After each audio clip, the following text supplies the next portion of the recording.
Saya buka ya, bismillahirrahmanirrahim. Assalamualaikum warahmatullahi wabarakatuh. Selamat sore semuanya, malam ya nanti ya teman-teman.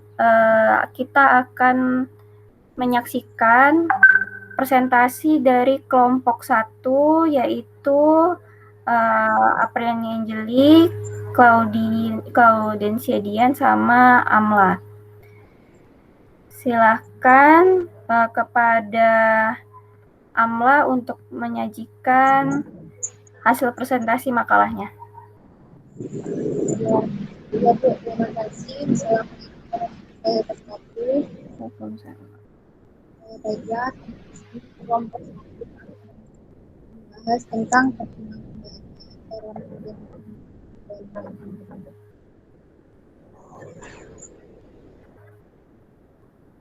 Yang pertama, aspek-aspek yang berkembang pada bayi yang berusia yang pertama, perkembangan yang bayi sekitar umur 1 sampai 14 hari dan berat pada bayi mengalami pelajaran belum dapat memperoleh kemampuan itu, perubahan suhu, pernapasan bisa menelan dan cara perjuangan melalui organ sekresi. Yang kedua, perkembangan kognitif, di mana perkembangan kognitif ini adalah salah satu manusia yang berkaitan dengan pengetahuan. Yang pemikiran bayi masuk ke dalam pemikiran kognitif merupakan pemikiran sensorik motorik yang akan berlangsung hingga bayi berumur 2 tahun. Pada tahapan ini perkembangan pikiran atau mentalnya dengan bayi bagian bayi organisasikan suatu gerakan juga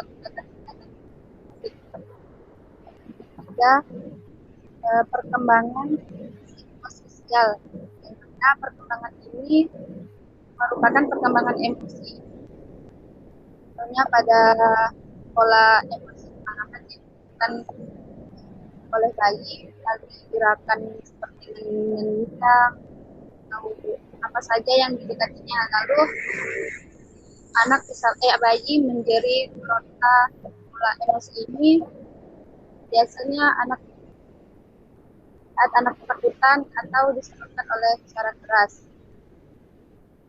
Yang keempat,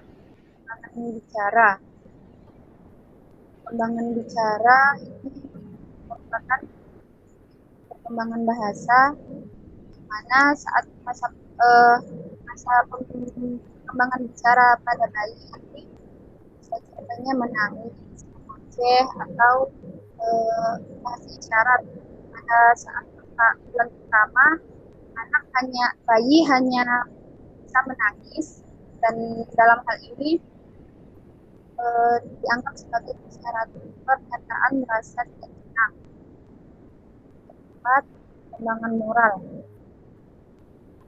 Bayi masih belum memiliki nilai dan suara hati. Bayi mempelajari kode moral dari orang tua maupun bisa dilihat. Bayi bisa melihat benar atau salah suatu perbuatan berdasarkan pengasuh yang mengasuhnya. Selanjutnya, perkembangan kesadaran beragama. Perkembangan kesadaran agama ini menurut Arnold Geisel, pada anak usia bayi kita mempunyai perkembangan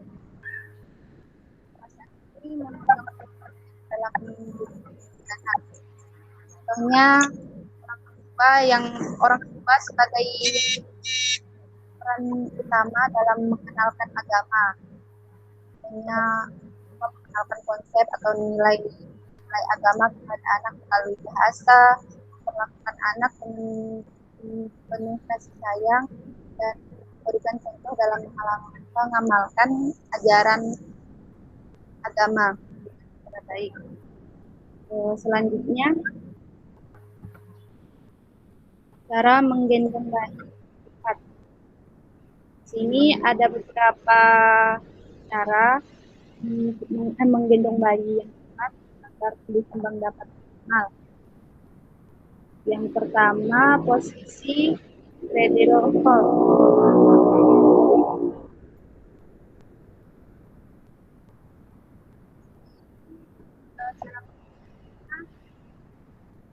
Baringkan kepala bayi di sudut kaki ibu dan peluk bayi dengan tangan ibu. Cara ini biasa akan membuat bayi tertidur dan lelap. Yang kedua, posisi bayi berdiri. Cara menggendong posisi yang seperti ini, di depan, misalkan ibu di bayi digendong di depan dengan menahan bagian pantat dan tangan lainnya diletakkan pada bagian perut bayi. Yang ketiga, posisi gendong samping. Posisi gendong samping, contohnya menggendong pada salah satu panggul atau bayi yang sudah memiliki otot leher yang kuat untuk menopang kepalanya.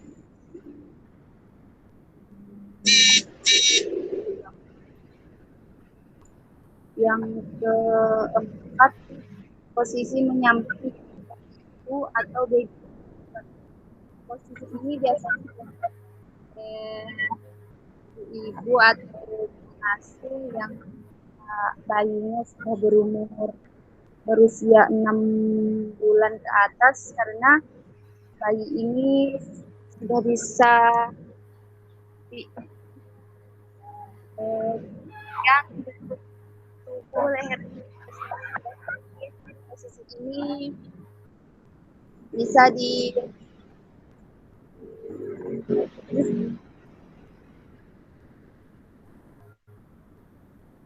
yang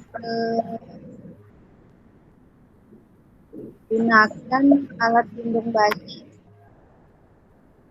Biasanya orang tua menggunakan alat gendong bayi yang dengan sling atau biasa pakai kain atau pakai alat gendong bayi.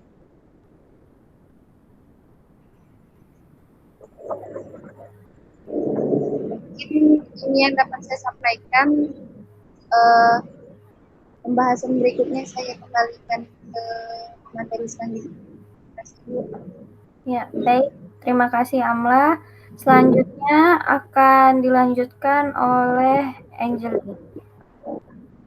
Silakan Angeli. Selamat sore Ibu dan teman-teman. Ibu, tadi itu yang dijelaskan Amla putus-putus. Tadi sampai mana ya? Kok Angel nggak dengar? Sampai menggunakan alat gendong bayi. Oh ya. Baik, di sini selanjutnya saya akan menjelaskan itu menggunakan trik. Di sini itu yang merupakan menggunakan trik itu cara menggendong bayi.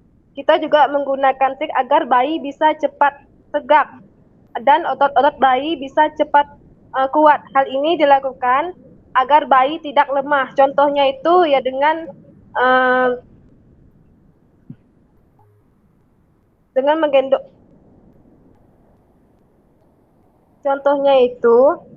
Contohnya yang harus kita lakukan pada bayi, biasanya bayi yang sudah berusia 2 sampai 3 bulan sudah bisa kita gendong dengan menggunakan menggendong duduk bayi, namanya agar bayi cepat duduk dan kuat.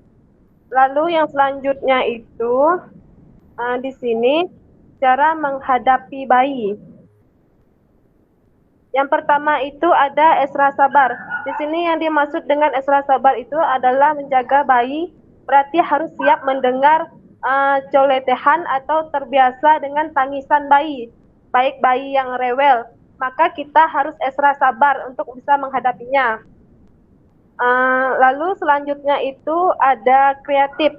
Di sini yang dimaksud dengan mengasuh ataupun yang dimaksud dengan cara menghadapi bayi dengan kreatif itu adalah mengasuh dan menjaga bayi mewajibkan kita menjadi sesuatu yang kreatif. Misalnya anak bosan dengan mainan yang kita berikan di saat itu. Jadi yang harus kita lakukan itu adalah membuat anak betah bermain lagi.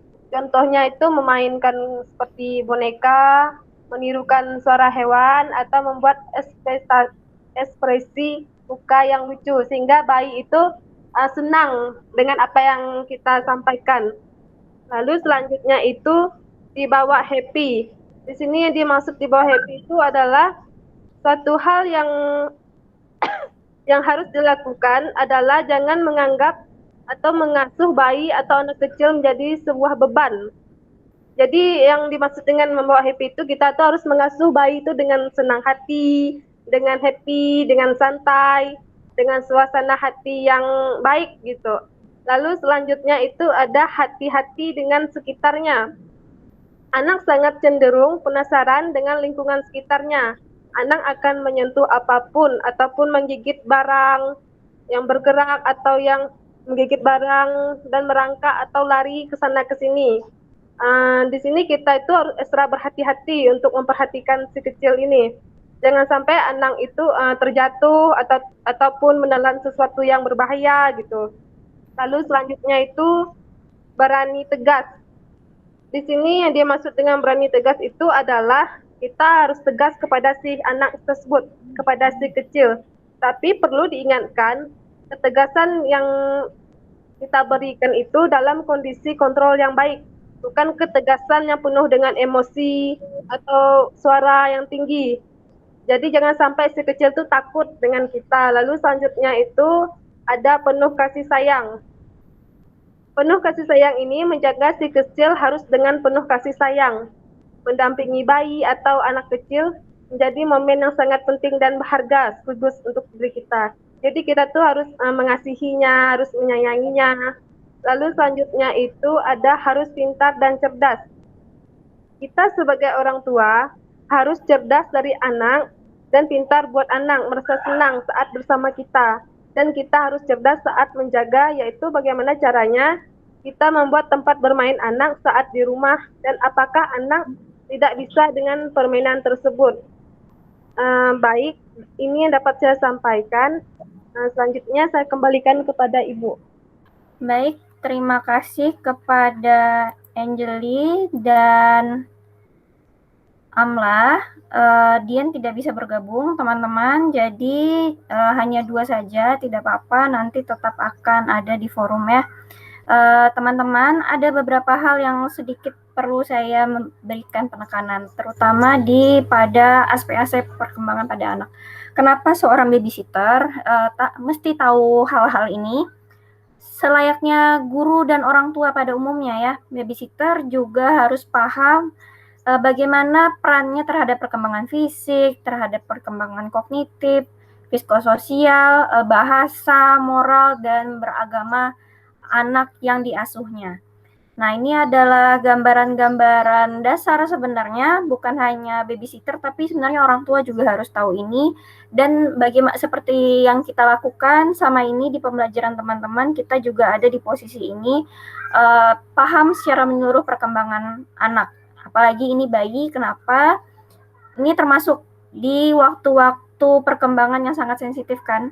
Dan bisa dibilang bayi itu di tahap perkembangan tuh tahap usia anak yang paling tidak berdaya dan paling perlu bantuan orang yang dewasa di sekitarnya. Makanya harus paham perkembangan fisik termasuk kesehatan, bagaimana perkembangan anak bayi itu berpikir, terus perkembangan secara sosial bagaimana bayi itu sebenarnya secara dasar itu teman-teman sangat membutuhkan peranan seseorang yang